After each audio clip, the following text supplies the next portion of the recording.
Ay, si Tito. Oh. Kaya nga sabi ko pumunta. Sabi kong ganon. Ay, na si Tito. Sabi, Baka mamaya kaya nilang Ay, naku.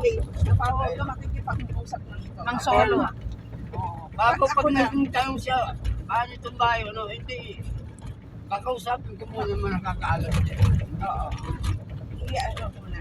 Oo. Sabihin mo, pag mag-uusap na tayo tungkol dyan, may ano tayo. Tatanong ko muna sa Saan sabihin mo, alam ko lang. Kung may time ka, Tito, kay Ray, kahit sa gabi. Pumunta. Kay Ray. ano, dagat. Oo. Kahit sa gabi, pumunta ka. Bawal, ano yata yun. Ano mo lang, siya. ano mo lang ang sitwasyon kung ano. Para mayroon na tayong alam na pag nakipag-usap. Wala, diba makanalit sa buta dito. Itsura yan, nakakasala ng punta. Hinahanap na ng tita yan. Tita Eric yan. Saan ka ba nagpupunta? Ilang araw ka na nawawala.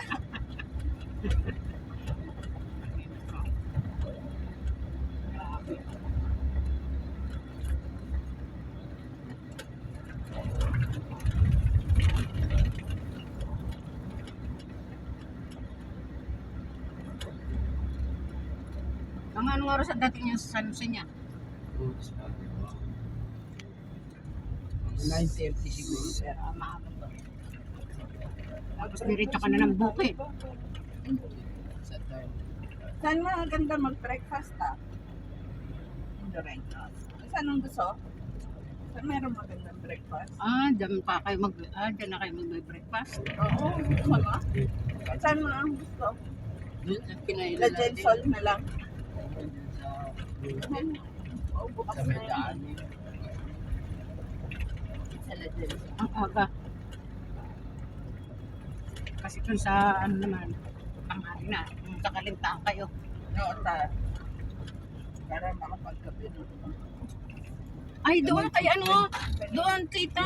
Ay, tito. Doon tito sa ano, yung sa kanto ng ano namin. Doon sa kanto namin. Kasi ilo mo lang lisensya. Visit kasi doon na. Hindi siya yung mag-uli ng ganito kasi alam nilang bibihira ang hindi nakarehistro. Oo naman. Ay, ito mga motor na ito, Ay, ang mga yung motor. walang lisensya, hindi rehistrado. Kaya nga, kung saan ka iikot kung minsan, umiiwas. No? Kung nga rin, comedy check lang yun. Tama, may tama. Nasa meeting ko, ano, hindi ako nintay. Eh, kagabi, nintay ko siya. Nagkakainit na nga ako sa Ayaw ginagawa naman pala, ko. sinabi mo naman karap-gabi. oo, sinabi ko to sa pamangkin niya eh. Akong pinipilit niya pumunta dun eh. Tapos sabi ko Bakit? sa pamangkin, ayaw ako payagan ni Tito. Sabi kong ganun. Kung gusto pumunta ni Ate Nancy, pumunta na lang siya. Sabi kong ganun sa pamangkin. Antayin siya ni Tito. Sabi kong ganun. Eh siya hindi pumunta eh. Tapos maninisi siya dyan. Saka sinabi ko naman siya kanya, pa San Jose na ako. Hindi lang natuloy kahapon, di ba? Eh, ba't siya magaan? Yan. Eh, pag, Ano nagcha- niya? pag nagchat-chat naman siya, nagre-reply ako. O, ba't siya magagalit sa'yo kung di lang ako nakapunta? Tapos kanya ano, Oo. tatanungin ka kung ano sa kanya. Pag sinabi niyo ba, tinatawagin ko si Kati para mo sa okay, nandun tayo. Si Kati, katanungin mo. Bakit ako tatanungin mo? Wala kami alam dyan. Dahil hindi kami taga rito. Oo. Hindi. Kung gusto ba man niyang kausapin, kung ano man niyang kakausap niya sa'yo, dapat noong pang ano, noong pang Saka, dapat wag sinabi mo niya na lang gano'n. At video busy lang ako. Sabi niya si Ate Eden, ayaw niya daw yung magkagulo daw. Oh, Nasalita sino niya. ba naman magugulo? Kasi ayaw niyang isabay habang nakaburol si Tita. Ay, ibig Nasalita sabihin niya. gusto niya ng magkagulo? Ano kaya? Eh, siguro Bakit yung mga iniisip na agad yung kapitbahay magkagulo? siguro nga ano. Antay niya Ibig bang mamatay sabihin- lang ang Tita Helen at ganyan mag-ano siya? Tinatanggi niya na nga wala siya butang. Eh, huwag niyo na, huwag kayo mag-focus dun sa utang. Wala, hindi ako nakikano doon. Pero tanong niyo pa rin yun kung paano. Talagang Nasa tatanungin ibang yun. listahan. Hindi pwedeng basta Oo. pababayaan na lang ang gano'n. Basta ang Kung ano barahan mo yon para sa kung ano man mangyari dyan, basta bayin mo yung ano. Kung hahagilapin yung ano, magbayad sila dito. Basta hahanapin natin yung mga pangalan dyan kung talagang totoo sila inangutang.